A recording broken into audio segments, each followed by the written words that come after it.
não parar, não precipitar e não retroceder.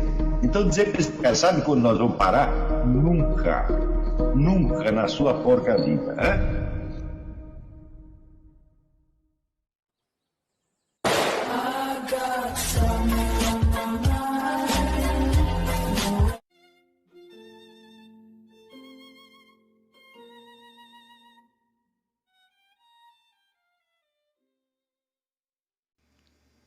E aí pessoal, tranquilo? Então vem aqui antes do vídeo começar, pedir para vocês se inscreverem, quem não for inscrito, compartilhar, curtir, comentar. Quem puder seja membro do canal, que isso ajuda bastante. Tem também o link do Apoia-se. Quem puder ajudar nosso canal e apoiar financeiramente vai ser muito bem-vindo. Mas o mais importante é transmitir o conteúdo e os conhecimentos do professor Olavo de Carvalho para mais e mais brasileiros. Então compartilhe e ajude aí nossa causa. Muito obrigado a todos os membros, apoiadores do canal. Fico muito feliz. Tenho certeza que a gente está no caminho certo. Então fiquem com o vídeo e até mais. Valeu! Se você pegar, vamos dizer, a teoria mais certa, a teoria quântica, eu acho que não tem outra coisa que tenha sido confirmada tantas vezes em laboratório. Né? Então, bom, aqui nós temos o que aparenta ser uma certeza. E muito bem. Até hoje ninguém sabe como articular isso com a relatividade. E ninguém sabe sequer a significação disso para a concepção do mundo em geral. Isso é o máximo que uma ciência te dá. Então, isso quando ela chega no auge, no máximo do máximo do máximo. Ora, não significa que eu estou desprezando essa conquista, ao contrário. Elas têm um imenso valor. Porém, o valor que elas têm depende inteiramente da sua capacidade, da capacidade humana de julgar estes conhecimentos em função do conhecimento que você tem da unidade do real. Por exemplo, existe o famoso livro do Jean Piaget, que se chama Sabedoria e Ilusões da Filosofia, onde ele diz o seguinte: conhecimento mesmo só a ciência fornece. A filosofia não fornece conhecimento, ela é um instrumento não de conhecimento, mas de orientação na realidade. Ela vai te dar um corpo de valores e critérios para orientação na realidade. Eu digo, ora, o que significa um conhecimento no qual não haja orientação e senso de valor e critério? Ele não é conhecimento de maneira alguma. Então, Jean Piaget tem razão. Quer dizer, a função da filosofia não é te fornecer conhecimento científico, mas conhecimento científico, se você não tiver a compreensão filosófica adequada dele, ele não significa absolutamente nada. É apenas, vamos dizer, um elemento de ostentação de autoridade indevida.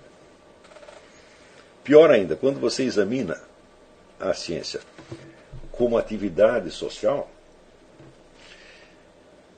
você vê o seguinte: a pesquisa científica custa dinheiro. Então existe uma constante disputa por verbas. Isso é assim já há 200 anos. Né? Para você obter verbas para a sua pesquisa, isso depende de que você consiga demonstrar a uma pessoa externa, a um funcionário, que não faz parte da sua pesquisa, que não é alguém da sua especialidade, que a sua pesquisa é mais importante que as outras. Isso aqui é um elemento falsificador constante em toda pesquisa científica. Para disputar verbas, os cientistas mentem contra os seus próprios colegas o tempo todo. Por quê? Como a pesquisa não está concluída, você não sabe se aquilo é realmente importante ou não. A pesquisa pode não dar nada, mas você desde já tem que provar que aquilo é importantíssimo. Então é claro que se trata de um argumento retórico, um argumento de mera verossimilhança. E todo o funcionamento do aparato científico no mundo depende desse discurso de verossimilhança. Então você imagina, vamos dizer, o total descontrole intelectual a que isso pode chegar. Como nós podemos nos orientar em face disso, né?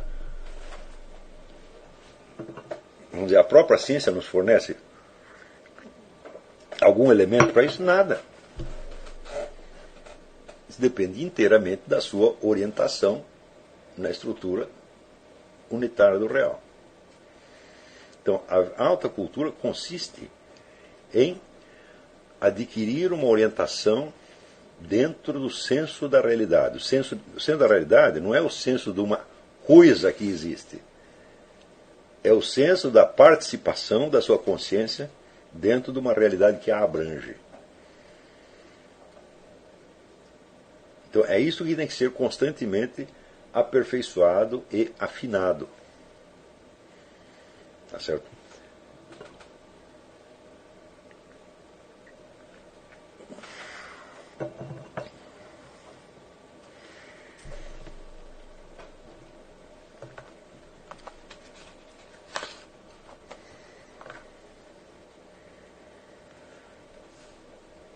Note bem, a frase do Louis Laverne, que nós lemos no início, nos mostra o seguinte, que ele diz que o problema central das relações humanas é você passar de uma relação baseada na simpatia ou antipatia naturais, daqui a pouco eu vou explicar o que é, os limites desta expressão naturais, para uma relação que constitua para os duas pessoas envolvidas numa oportunidade de alcançar a sua própria realização espiritual, realizar-se como seres espirituais que são. É isso? Então,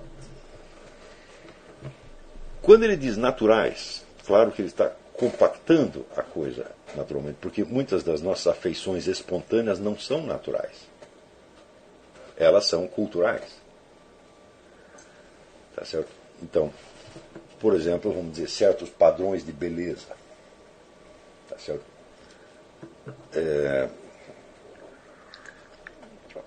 Desde a juventude, eu sempre fiquei muito impressionado ao observar repetidamente como, vamos dizer, os padrões de beleza oferecidos, vamos dizer, pela mídia, pela publicidade, etc., etc., afetavam as pessoas.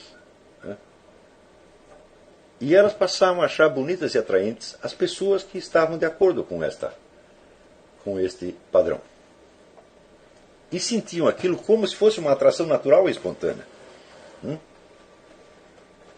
Porque nunca tinham se lembrado de procurar beleza em outro lugar. Então, isso quer dizer que nós temos que levar isso em conta ao interpretar o que o Louis Laverne fala como natural. Claro, depois, só para mediatizar esse termo natural, ele poderia escrever 100 páginas. Quer dizer, ele quer dizer aquilo que você vivencia como natural e espontâneo, e não aquilo que é necessariamente natural. Nós não sabemos, de fato, né, o que seria a simpatia e antipatia naturais. Houve recentemente um teste feito, não me lembro que universidade, para ver se bebês recém-nascidos tinham padrões de beleza. E eles tinham. Eles tinham atração e repulsa por certas imagens, mostraram nas fotografias, tinham atração e repulsa. Tá certo? Então, quer dizer, existe algo como um instinto natural de beleza, existe. Mas não é deste que o Louis Laverne está falando. Ele está falando daquele que você vivencia como natural e que pode não ser, pode ser inteiramente cultural e pode ser, na verdade, terrivelmente artificial. Tá certo? Do mesmo modo que existe o padrão de beleza, existe, vamos dizer, o padrão de atração e repulsa, não necessariamente sexuais, a atração que você tem por certas condutas, tá certo? Vamos dizer, a admiração que você tem por certas pessoas, tá certo? E o desejo que você tem de ser aceito em certos grupos, tá certo? Então, tudo isso aí é o mundo da atração e repulsa naturais, no sentido em que o Lavelle está usando a palavra aqui. Tá certo? Ora, essa atração e repulsa naturais, você vê que elas são eminentemente antropofágicas. Elas não têm absolutamente nada a ver com o amor no sentido mais elevado da coisa. Porque você tem atração para aquelas pessoas porque você obtém algo delas. Uma satisfação. Mesmo que você não dê nada a elas, jamais. Mesmo que você passe a sua vida só as explorando e usando, você continua tendo aquela atração. Então, quando muitas pessoas dizem assim, eu gosto de você, eu falo, bom, você gosta de mim? Como, né, já viu o cachorro parado diante daquele frango de vitrine? O frango está ali rolando e o cachorro está ali. Ele gosta daquilo. Tá entendendo? Ele não vai comer aquele frango. Ele está fora da possibilidade. Mas é o que ele gostaria de fazer. Então ele está consumindo com os olhos. Muitas vezes o que nós chamamos de afeição na vida é simplesmente isto. Quer dizer, uma antropofagia. Não é isso? Será isto a maior possibilidade do ser humano? Você vê, esse tipo de afeição qualquer macaco tem. No outro extremo, você tem a frase de Jesus Cristo, né, que a perfeição da amizade é morrer pelos amigos. Então, no meio dessas tem a famosa frase do Leon Blois, né? O critério da amizade é o dinheiro. Se eu peço dinheiro para um sujeito e ele me dá, ele é meu amigo, senão não. Isso aqui é terrível, é uma coisa terrivelmente verdadeira. Porque a pessoa diz para você, eu gosto de você. Ah, tá bom, então me empresta R$100. Ah, não. Epa. Quanto você gosta de mim? Você gosta de mim para consumir. Porque eu lhe dou um prazer, uma satisfação, porque de algum modo eu reforço o seu ego só por causa disso. Mas se eu precisar de você, você não vai estar ali. E isso eu testei na vida. No Brasil, o costume é o seguinte, quando você pede um dinheiro emprestado para o sujeito não te empresta o dinheiro, mas ele te dá uma série de conselhos destinados a mostrar que você é um irresponsável, você é um moleque, você não sabe viver, etc, etc, e que você deveria ser como ele. E daí você sai dali humilhado e ainda agradece. Muito obrigado. Isso é o costume no Brasil. Olha, se tem uma coisa que eu tenho orgulho na minha vida, eu jamais fiz isso. Eu tenho por nome, se o sujeito me pediu dinheiro, se eu tiver o dinheiro, eu dou dinheiro. Se eu não tiver, eu não dou nada. Não vou encher o saco do sujeito com um conselho, numa hora dessa. É isso. Então, isso eu nunca fiz, mas eu sempre percebi que esse é o costume na vida brasileira, e eu mesmo me vi muitas vezes nesta situação. Então, você vê que esta atração e repulsa naturais, elas, na melhor das hipóteses, elas não têm nenhum significado moral. Elas são apenas um fenômeno da natureza, aí incluída a sociedade humana, porque os macacos também têm lá a sua sociedade, as hienas têm sua sociedade, as formigas têm sua sociedade, tá certo? E dentro de todas essas sociedades existe a atração e repulsa neste sentido. Então, por exemplo, se no grupo de pessoas existe um sujeito, vamos dizer, que tem uma certa força psicológica, ele tem uma liderança, ele impressiona as pessoas, então você sabe que metade das pessoas vão adorar aquele sujeito, né? Porque de algum modo ele as preenche, e a outra metade vai invejar e querer destruir o cara. Isso é sempre assim. Essas duas reações, nenhuma delas tem significado moral. Porque, vamos dizer, a opção, a escolha, a reação, na verdade, é inteiramente determinada pelos interesses orgânicos do indivíduo, interesses psicofísicos, por assim dizer. Não é isso?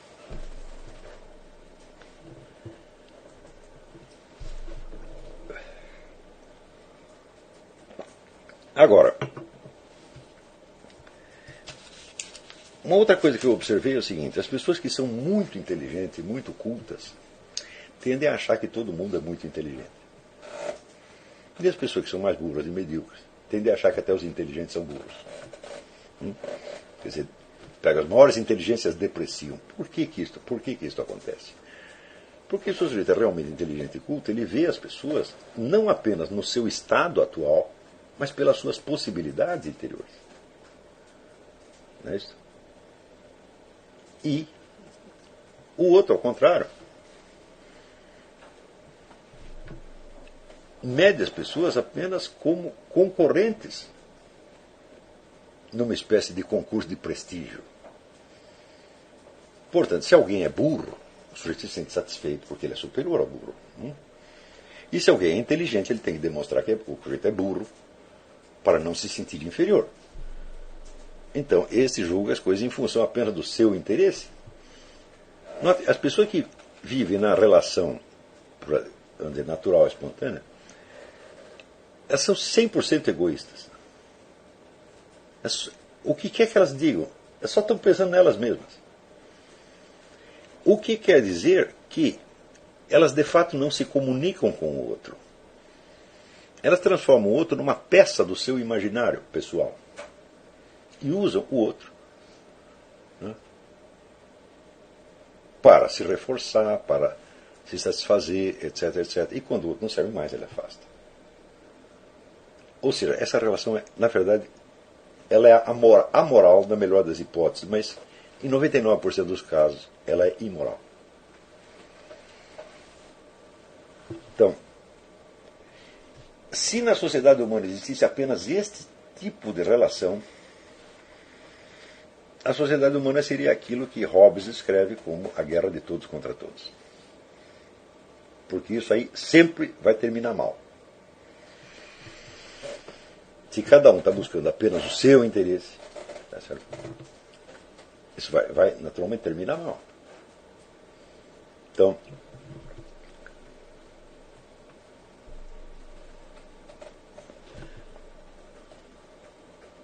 porque das duas uma, ou o outro satisfaz o seu interesse ou não o satisfaz. Se ele satisfizer o seu interesse, você não precisa mais dele. E se ele não satisfizer, você fica irritado. Isso nunca vai dar certo. Então, no outro extremo, o ser humano tem a possibilidade, tá certo, de conceber o outro como um ente espiritual eterno.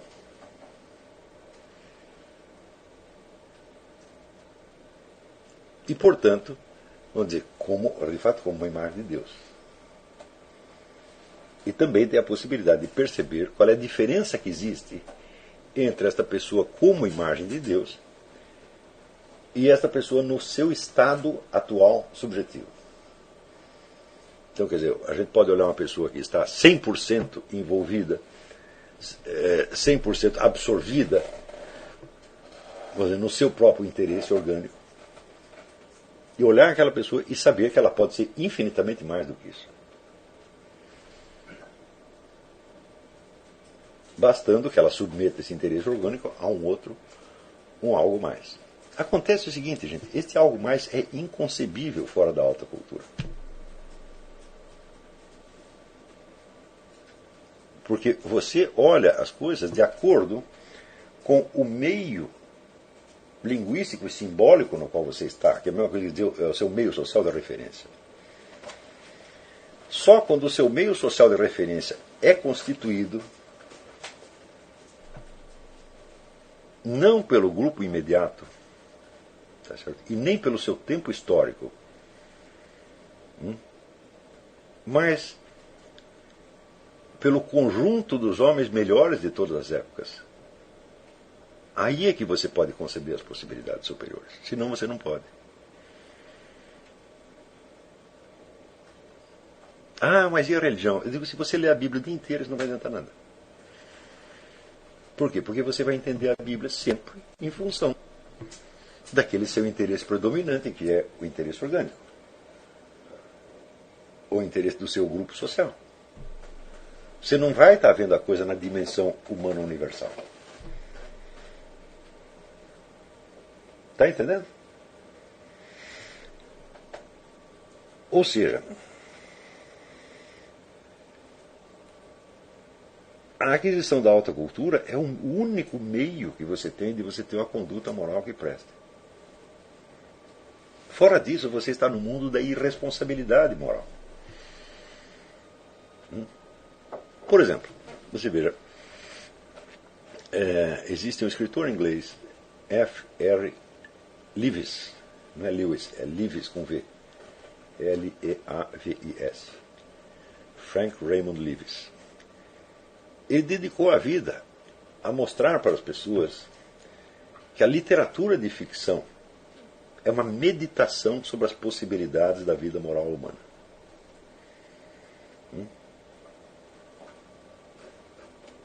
Na medida em que você concebe enredos possíveis e situações possíveis, você está pesando o nível de responsabilidade moral que está presente na infinidade das situações humanas mais particulares e até indescritíveis. Ora, Santo Tomás de Aquino dizia que o grande problema da moral é o seguinte: a regra é a mesma, mas as situações são infinitamente variadas.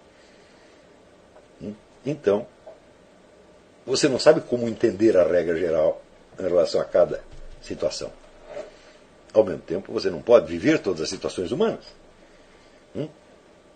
Então você pode imaginá-las. Você pode ampliar o seu imaginário até você ser capaz de compreender as situações humanas as mais diferentes possíveis e as mais afastadas da sua experiência imediata. Como é que nós fazemos isso? Por imaginação e pela literatura de ficção.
Chegamos a mais um final de uma aula, de um vídeo. Espero que tenham gostado.